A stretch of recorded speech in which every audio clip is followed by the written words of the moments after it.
اور اگر کچھ بھی نہیں اللہ کا کلام ہے، ہاں جی کلام اللہ اس کے پاس ہے، تو وہ دنیا میں بھی کامیاب اور آخرت میں بھی کامیاب ہے۔ ایک شخص نے قسم اٹھائی کہ میں کائنات کی ہر چیز اپنی بچی کی جہیز میں دوں گا۔ اب پریشان تھا، اس کے پاس تو اتنی طاقت بھی نہیں تھی، تو علماء کے سامنے بیان کیا، تو نے کہا بھئی امام اعظم ابو حنیفہ رحمۃ اللہ علیہ کے پاس چلتے ہیں، وہ اس مسئلے کا حل نکال لیں گے۔ اب اس نے بڑی قسم کی طلاق والی کہ میں اپنی بچی کے ساتھ کائنات کی ہر چیز دوں گا۔ امام اعظم ابو حنیفہ رحمۃ اللہ علیہ کے پاس گئے تو امام اعظم ابو حنیفہ رحمۃ اللہ علیہ نے فرمایا تو اپنی بچی کو جب رخصت کرے تو اس کے ہاتھ میں کلام اللہ دے دے، اس لیے کہ کلام اللہ میں ہر چیز کیا ہے موجود ہے، تیری قسم تو خانے سے نہیں ہوگا۔ اس لیے ہمیں اللہ کا شکر ادا کرنا چاہیے۔ وہ شکر کیسے ادا ہوگا کہ رسمی طور پر کلام اللہ سے تعلق نہ ہو، حقیقی طور پر کلام اللہ سے تعلق ہونا چاہیے۔ قرآن کریم میں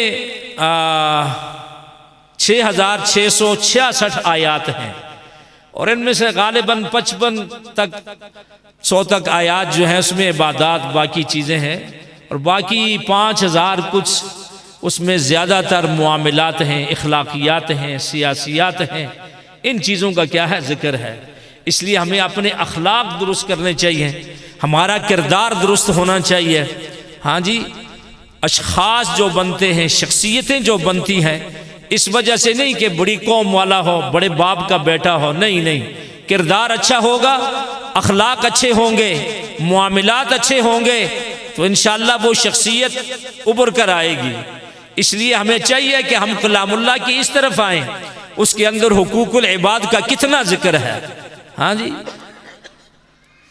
عبادات تو اللہ چاہیں اگر ان میں کمی کوتاہی ہے تو سزا دے دیں، نہ چاہیں تو کیا کر دیں، معاف کر دیں، لیکن یاد رکھنا حقوق العباد معاف نہیں ہوں گے جب تک ان کی ادائیگی نہیں ہوگی، اور جن کا حق ہے ان سے معافی نہیں ہوگی۔ اس لیے کلام اللہ کی طرف توجہ دینا چاہیے، کلام اللہ کو پڑھیں، سیکھیں اور اس پر عمل کریں۔ حضرت مولانا منظور نعمانی رحمۃ اللہ علیہ نے بڑی قیمتی بات ایک کتاب لکھی ہے، اس کا عنوان ہے قرآن آپ سے کیا کہتا ہے۔ قرآن آپ سے کیا کہتا ہے، وہ ہر مسلمان کو پڑھنا چاہیے، اس لیے کہ یہ ایسی کتاب ہے ذالک الکتاب لا ریب فیہ، اس کے اندر ذرا برابر بھی شک اور شبہ نہیں، یہ ایک انقلابی کتاب ہے، تاریخی کتاب ہے۔ میرے دوستو جب یہ کلام اللہ نہیں آیا تھا، حضور صلی اللہ علیہ وسلم پر جب وحی نازل نہیں ہوئی تھی، اس سے پہلے معاشرے میں بہت برائیاں تھیں، بد اخلاقیاں تھیں۔ ہاں جی بچیوں کو زندہ درگور کیا جاتا تھا، لیکن جب میرے آقا خاتم النبیین امام الانبیاء محمد عربی صلی اللہ علیہ وسلم پر میں کہا کرتا ہوں اسلامی نظام کا اسلامی قائد اعظم محمد عربی صلی اللہ علیہ وسلم پر جب یہ کلام اللہ نازل ہوا، اور جب وہ اس کلام اللہ کو لے کر قوم میں گئے تو ایسا انقلاب برپا کر دیا کہ قیامت تک اس کی تاریخ ہمیں نہیں مل سکتی۔ دشمنیاں محبتوں میں تبدیل ہو گئی، فخر پر گناہ کرنے والے گناہ چھوڑنے پر آمادہ ہو گئے، نیکیوں کی طرف بڑھ گئے، بچیوں کو زندہ درگور کرنے والے اپنے بچیوں کے سروں پر دست شفقت رکھنے والے بن گئے۔ اللہ اکبر۔ فرمایا درفشانی نے تیری قطروں کو دریا کر دیا، درفشانی نے تیری قطروں کو دریا کر دیا، دل کو روشن کر دیا، آنکھوں کو بینا کر دیا، خود نہ تھے جو راہ پر اوروں کے ہادی بن گئے، واللہ کیا نظر تھی جس نے مردوں کو مسیحا کر دیا۔ صلی اللہ علیہ وسلم اسلامی نظام کا اسلامی قائد اعظم محمد عربی صلی اللہ علیہ وسلم جب اللہ کا کلام لے کر اس وادی سے اترے تو دنیا میں کیا آ گیا؟ انقلاب آ گیا۔ اس لیے میرے دوستو ہمیں چاہیے کہ ہم کلام اللہ سے جڑیں، اپنے گھروں میں قرآن کی تلاوت پابندی کے ساتھ ہو۔ میری مائیں بہنیں بچیاں جی گھر میں اللہ کا کلام پڑھیں گی تو برکتیں آئیں گی، اللہ کی رحمتوں کا نزول ہوگا۔ فرمایا جہاں قرآن کریم پڑھا جاتا ہے وہاں اللہ کی رحمتوں کا نزول ہوتا ہے۔ امام اعظم ابو حنیفہ رحمۃ اللہ علیہ جب دنیا سے رخصت ہونے لگے تو بچیاں رو رہی تھی، فرمایا رونے نہ رو تم، جہاں تم مجھے غسل دو گی تو وہاں میں نے 25,000 مرتبہ قرآن کی تلاوت کی ہے، جہاں ابھی میری چارپائی پڑی ہوئی ہے یہاں میں نے 40,000 مرتبہ قرآن ختم کیا ہے۔ اس لیے قرآن کی تلاوت بھی ضروری۔ یتلو علیہم آیاتہ ویزکیہم ویعلمہم الکتاب والحکمہ۔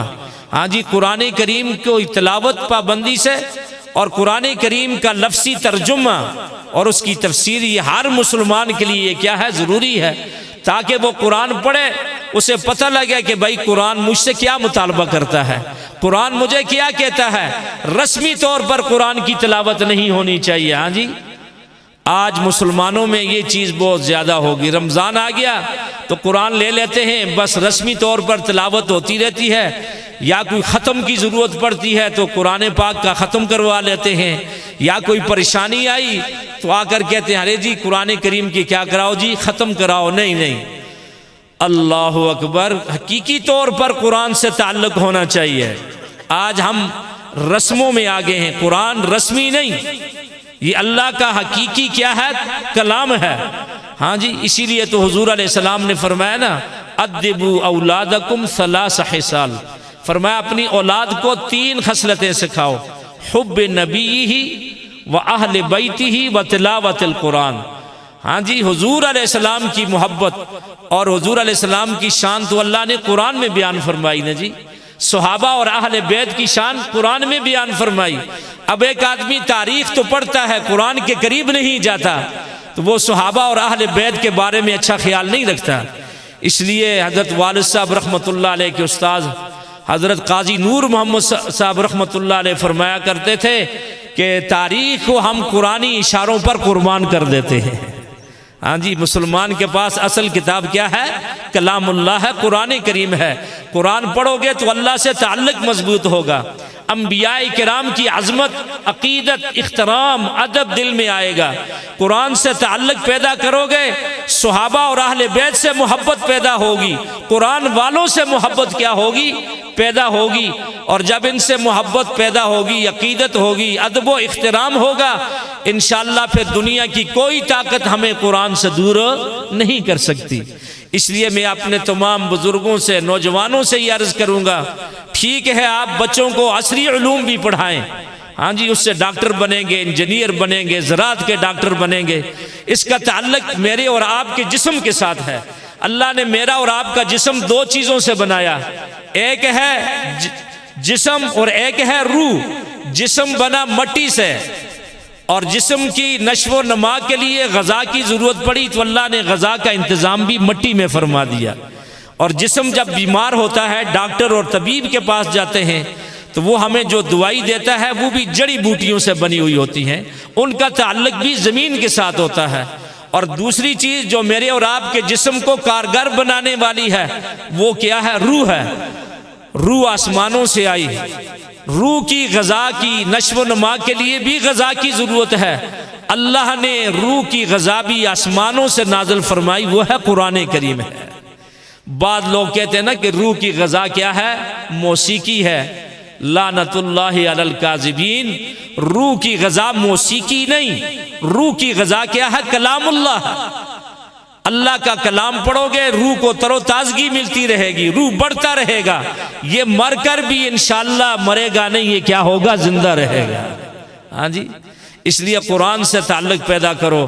قرآن میری اور آپ کی جسمانی اور روحانی بیماریوں کا کیا ہے؟ علاج ہے۔ ان ھذا القرآن یہدی للتی ہی اقوم۔ قرآن سے جڑو گے اللہ بلندیاں عطا فرمائیں گے، اور اگر قرآن کو چھوڑ دیں گے یاد رکھو یہ قرآن کی وجہ سے پھر اللہ ہمیں پس کر دے گا، ذلیل و خوار کر دے گا۔ اور اصل چیز ہے اللہ کے کلام کو سب سے پہلا اس کا ہم پر حق یہ ہے کہ ہمارا یہ عقیدہ ہونا چاہیے قرآن کریم کس کا کلام ہے؟ اللہ تعالیٰ کا کلام ہے۔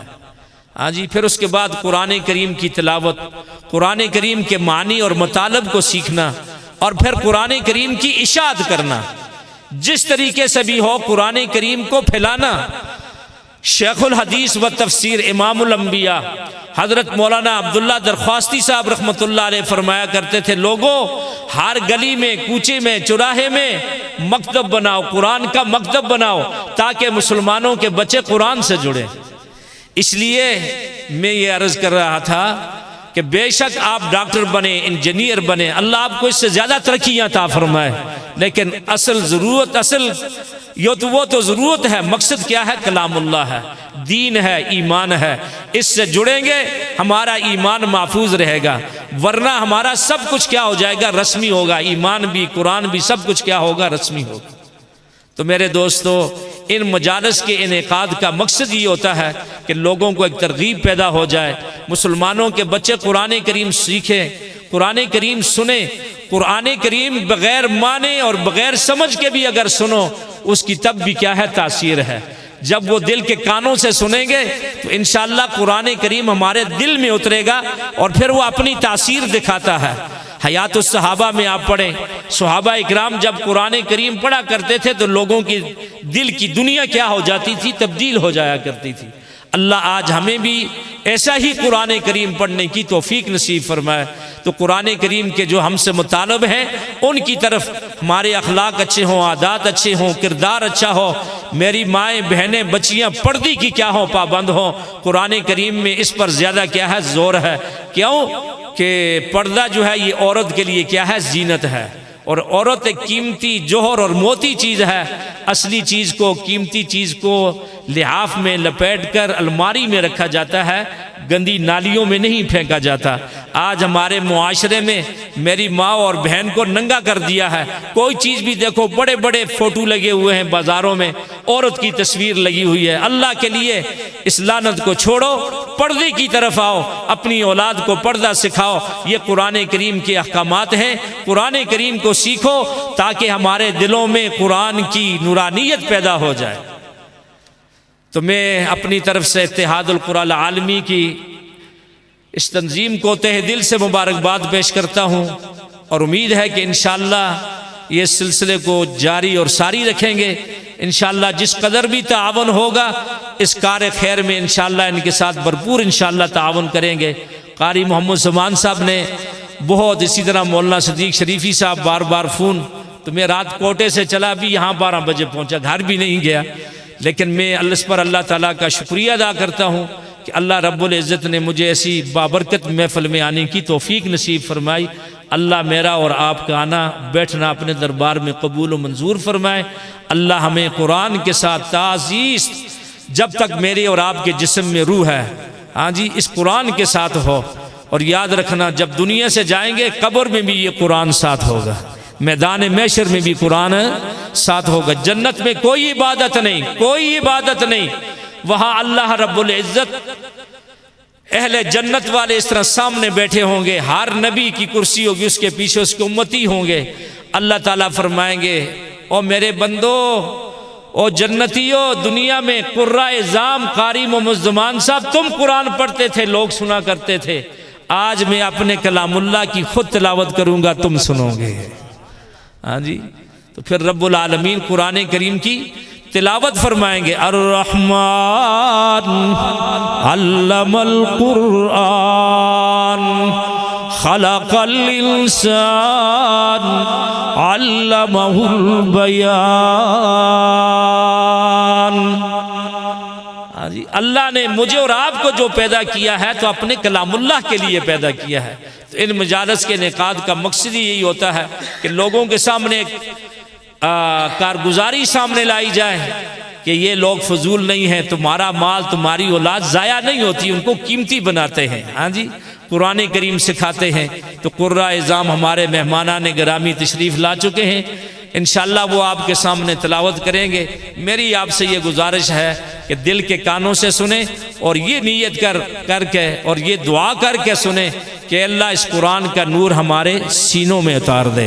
جب اس نیت سے بیٹھو گے انشاءاللہ یہاں سے اٹھو گے تو دل کی دنیا تبدیل ہوئی ہوگی۔ سبحانک اللہم ربنا وبحمدک اشہد ان لا الہ الا انت استغفرک واتوب الیک۔